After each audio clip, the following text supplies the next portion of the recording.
تو شکور صاحب جان بوجھ کر آنکھیں موند لیتے۔ پھر نہ جانے کیا ہوا کہ رفتہ رفتہ شکور صاحب کی بیگم کو مرد اور عورت کا یہ پاک رشتہ وحشانہ اور پراگندہ لگنے لگا۔ شاید بیگم صاحبہ کا اٹھنا بیٹھنا لبرل عورتوں میں ہونے لگا، جو مرد کو اپنے اوپر سر کا تاج نہیں ایک فالتو چیز سمجھتا ہے۔ یہی ہمارے معاشرے کا بدترین ناسور ہے، جو رب کے بنائے اس پاک رشتے کو بوجھ سمجھتے ہیں۔ ارشاد پاک ہے، میاں اور بیوی ایک دوسرے کا لباس ہیں، اور یہ بیویاں تمہاری کھیتیاں ہیں۔ دروازے پر دستک ہوئی تو رانی روز کی طرح ہاتھ میں چائے کا کپ لے کر اندر آ گئی۔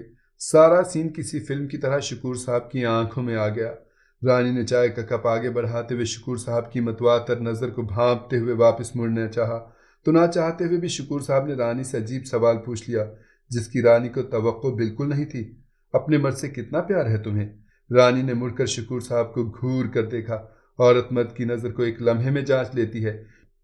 شکور کی آنکھوں میں کسی ہارے ہوئے شخص کی بے بسی تھی۔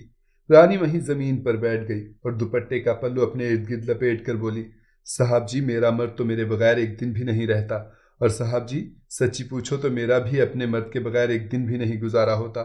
ہم غریب آدمی ہیں صاحب جی، ایک کمرے کا گھر ہے۔ میرا مرد صبح کام پر گیا، شام کو تھکا ہارا واپس آتا ہے۔ اس کی آنکھیں صرف مجھے ڈھونڈتی ہیں۔ مجھے دیکھ کر سکون ہو جاتا ہے اسے، اور مجھے تو ایسا لگتا ہے کہ میری زندگی کی شوخیاں شروع ہونے کا وقت آ گیا ہے۔ شکور صاحب نے انتہائی پرتجسس ہو کر پوچھا، تم تو خود سارا دن دوسروں کے گھروں کے کام کر کے تھک جاتی ہوگی، تو کیسے پھر اپنے شوہر کو اپنے قریب آنے دیتی ہو؟ رانی کو شاید شکور صاحب سے ایسے سوال کی امید نہیں تھی، مگر اس کو اتنی بے فکری ضرور تھی کہ شکور صاحب ان حوث زدہ مردوں میں سے نہیں تھے۔ کچھ توقف کے بعد بولی، صاحب جی تھکاوٹ کیسی؟ اپنے سر کے تاج کو دیکھ کر ہی تو سب تھکاوٹ دور ہو جاتی ہے۔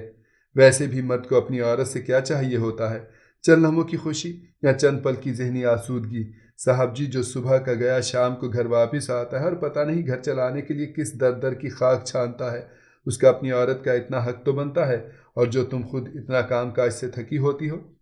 شکور صاحب نے اپنے اندر چھپے سوال کو ایک بار پھر دہرایا، کھلکھلا کر ہنسی اور بولی، صاحب جی جو مرد ہوتا ہے نا وہ عورت سے بھی نازک ہوتا ہے، ساری دنیا کے آگے اپنی عورت کے لیے پہاڑ بن جاتا ہے، اور چند لمحوں کے انتظار کے لیے اپنی عورت کے آگے ایک کمزور بلی کی طرح دوسرے کونے پر بیٹھ جاتا ہے۔ شکور صاحب وہ ساری باتیں رانی سے پوچھ رہے تھے، اتنے حوصلے کے ساتھ جو باتیں وہ اپنی بیوی سے پوچھتے وہ ہچکچاتے تھے، جانے کہاں سے اتنی ہمت آ گئی تھی۔ صاحب جی سارا دن کام کاج کرتے ہیں، ہمیں زیادہ کھانے پینے کا لالچ نہیں ہوتا، بس اتنا کھانے کو مل جائے کہ دن بسر ہو جائے، کل کی کل کو دیکھا جائے گا۔ شکور صاحب حیرت سے باتیں سن رہے تھے کہ گھر میں اتنی عیش و عشرت ہونے کے باوجود ان کی بیگم صاحبہ کا رونا یہی رہتا تھا کہ تم کرتے ہی کیا ہو میرے لیے؟ آنے جانے کے لیے گاڑی ہے، جم جانے کے لیے، بازار جانے کے لیے، شاپنگ جانے کے لیے، کہیں بھی کوئی کام کرنے کے لیے، سب چیزوں کی آزادی ہے۔ باتیں کرتے ہوئے رانی کا گیلا دوپٹہ سر سے سرک کر کندھے پر آ گیا۔ شکور صاحب نے غور سے رانی کے گیلے بالوں کو دیکھا تو چمکدار کالے بال لٹ کی شکل میں جوڑا بنا کے پیچھے کی جانب سائیڈ کلپ سے کسے ہوئے تھے۔ رانی اپنی باتوں میں مگن تھی، بولی، رات کو بھی میرے لیے میرا مرد شوارما لایا جو مجھے بہت پسند ہے۔ مجھے شوارما دیتے ہوئے بولا کہ یہ بالوں والا کلپ بھی میں لایا ہوں، صبح نہا کر جب تم نکلتی ہو تو بالوں کو بار بار سمیٹتی ہو تو مجھے الجھن ہوتی ہے۔ یہ کہتے ہوئے رانی کا ہاتھ سر پر لگے کلپ پر بے اختیاری چلا گیا۔ اپنے گیلے سر کا احساس کر کے جلدی سے دوپٹہ صحیح کرتے بولی، صاحب جی آپ کی چائے ٹھنڈی ہو رہی ہے۔ شکور صاحب نے کون سی جیولری ایسی نہیں لا کے دی اپنی اور اس کی پسند کی، جو صرف سنگھار میں اس پر لگے باکس میں سالوں سال ایسے ہی رہتی، اور یہ ایک عام سی عورت جو ایک ہیئر کلپ کو لگانے کے لیے اپنے مرد کو اس کی جائز خواہش کی تسکین کے لیے خوشی سے اس کے حکم کے حق بجانب سمجھتی تھی۔ رانی نے شکور صاحب کے ہاتھ سے ٹھنڈی ہوئی چائے کا کپ لے لیا اور بولی کہ آپ تیار ہو کر باہر ٹیبل پر آ جائیں، ناشتے کے ساتھ آپ کو گرم چائے دیتی ہوں۔ شکور صاحب کتنی ہی دیر تک رانی کے جانے کے بعد بھی گہری سوچوں میں گم تھے۔ 9 بج رہے تھے۔ شکور صاحب بوجھل قدموں سے تیار ہو کر باہر ٹیبل پر آ گئے تو ٹیبل پر ناشتہ تیار تھا۔ رانی جیم کے جار کا ڈھکن کھولتے ہوئے متانت سے بولی، صاحب جی مجھے آپ کے دکھ کا شدید احساس ہے، آپ کی تکلیف میں سمجھ سکتی ہوں، ہم غریب ضرور ہیں مگر بے حس نہیں۔